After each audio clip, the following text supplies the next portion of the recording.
Um, I'm going to give you a little bit of history and then cover some of the issues, and I think I've got about 5 minutes, 10 maybe. All right, make it 8, like John says. So, you know, a couple of years ago, a group of folks got together and said, boy, we want to do something about the barriers that are facing folks with criminal records. If they come home and they can't get jobs, or even if they don't go to prison, they have a criminal record and they can't find housing, the opportunities are closed to them, and it just seems like the future is bleak. What do we do about that?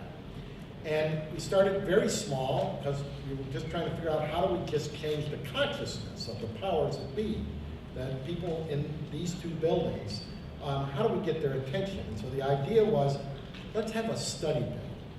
And I usually hate, I don't know how many of you are lobbyists out there. I see Layla Rupert from the Carolina Justice and Policy Center has been tremendous on this work. Usually a study bill is, it's hard to get too excited about that.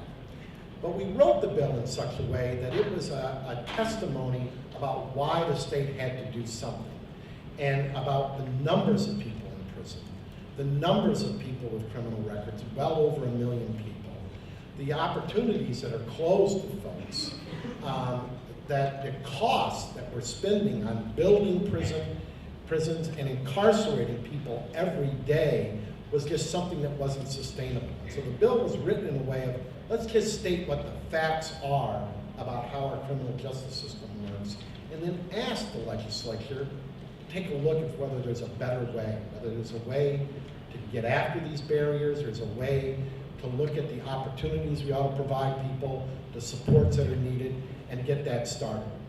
And it was probably about 2 years ago, we had a press conference with a smaller group of people that was an unqualified success, mainly because that study commission got put into place and operated for 2 years.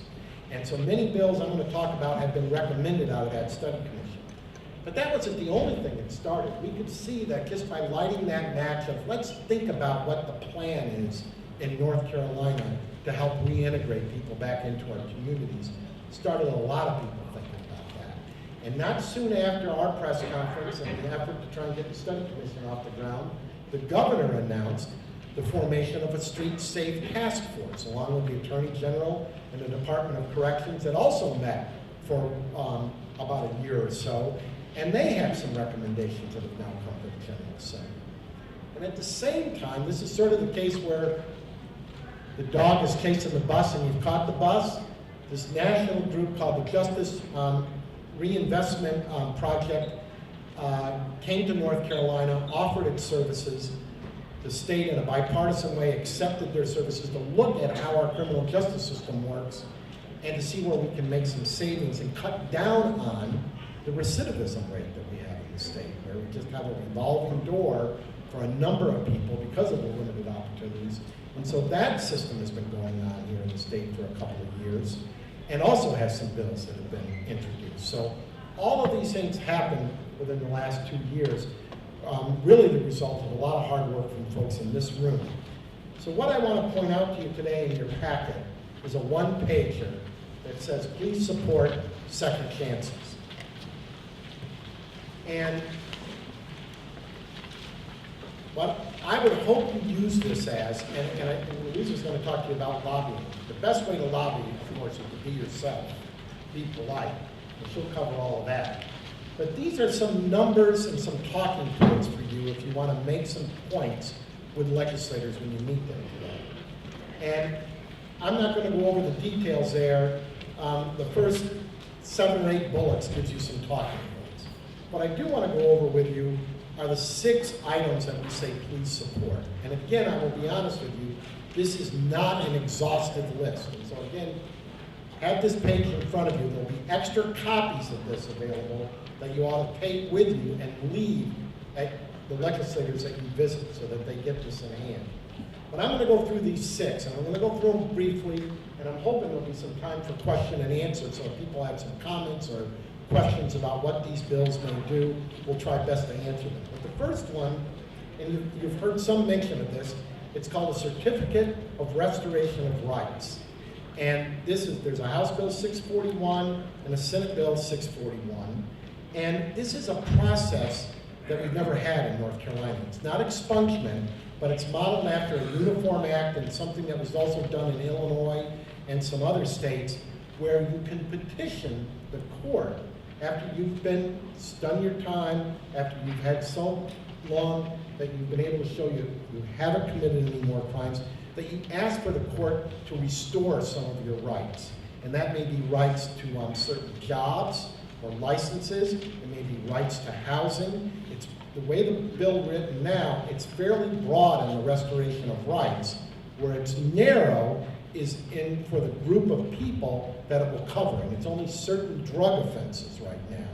And I think the view is this is a step in the right direction. It's not everywhere where we want to go, but this bill came out of the Governor's Street Safe Task Force. So it's supported by the governor, it's supported by the Attorney General's office, supported by the Department of Corrections, and virtually everyone who served on that study commission. So we have high hopes that that bill, it's a start. It's not where we want to be, but it's a start of a process that gives some people an opportunity to be able to clean up or clear up and get a certificate that they can then use to try and get their jobs or get housing. Second bill is called Ban the Box policies. And I think anybody here not know what we mean when we say ban the box? No? Good, so I'm not going to explain that. But you might want to explain it to anybody who asks you about it, is that it doesn't mean you never ask anyone about their criminal background or a criminal record check. What it means is you don't ask it first. That you give people the opportunity to show they're qualified for the job, you give them the opportunity to sell themselves, and to show that they would be a good person to hire. And then when you get to the point where a job offer is about to be made, then there's a check on criminal records. But at that point, the employer, in this case, is going to be the state. This bill only deals with state employment, and that's where it starts.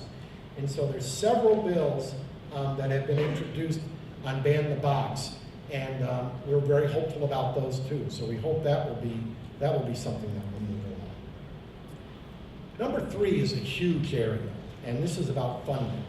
And obviously, as we've heard people talk today, what resources and what support is available for folks at home is critical to their success of getting back and making a successful reintegration.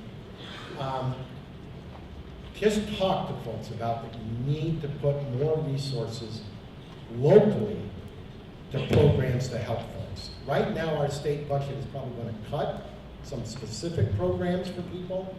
There's also reductions, I think, in the number of chaplains that will be at the Department of Corrections, and that will put some stresses. But for the Justice Reinvestment Act, and that's the bill where they're trying to put some savings back into the community, it's really important that money gets into the community and that it's funding programs that are really driven and run by the community. And so that's a large issue. That will play out throughout this session, to be honest with you. It's not a bill. The one bill is, and it's not listed here, is House Bill 642. So you may want to make a note of that. That's a Justice Reinvestment Act. And I think you've heard Representative Bryant speak of that bill. There's a lot of moving parts in that bill. One of the biggest parts is making sure investments go back to the community. But it's at the point it is right now, it's a bit flawed and it needs some work. And so I would like you all to stay tuned and hopefully have contact information, because there's going to have to be more follow-up on that bill. Number 4, and this is, I think, a no-brainer, but you never know what will happen here, is to reappoint the Legislative Study Commission that operated the last 2 years. There's a lot more work to be done. There's a new majority now at the legislature. That new majority needs to really take ownership of the study commission also and be involved. But there's a lot more work, a lot more detail to get into that needs to be done. So we'd like to have that study commission reconstituted and put it back into place in the coming 2 years. Number 5, and this is one of the few times where I think in recent memory, expungements. Now, expungements are an opportunity for folks, if they meet certain standards and criteria, to have their criminal record wiped off, that it's not considered for jobs. Now, there'll be exceptions to that. There always are for law enforcement in other positions, but virtually for other job opportunities, an expungement will mean that record is gone. North Carolina has always had an incredibly limited expungement law that virtually, you had to be under 18 to have done it, it had to be a misdemeanor, and they might do it for arrests. I don't know if you all understand, but arrests are on your criminal record, and those are arrests that don't lead to a conviction, are still considered. So we have a long ways to travel in the state to get to the right place about how criminal records are considered. These expungement bills, most have a chance, but the one that's really moving right now is Senate Bill 397, and it's Senators Daniel, Berger, and McKissick. That bill has passed the Senate. That bill deals with nonviolent felonies committed under the age of 18, and it will cover everybody. So I don't know how old you are now, but if you have a felony on your record from when you were 16 or 17 years old, if you meet the standards, you could get that expunged. Again, like Representative Bryant said, it's a small step. It's not where we want to get. It's where we probably should have been a long time ago. To be perfectly honest with you, we should not be treating 16 and 17-year-olds as adults and charging them with felonies anyways.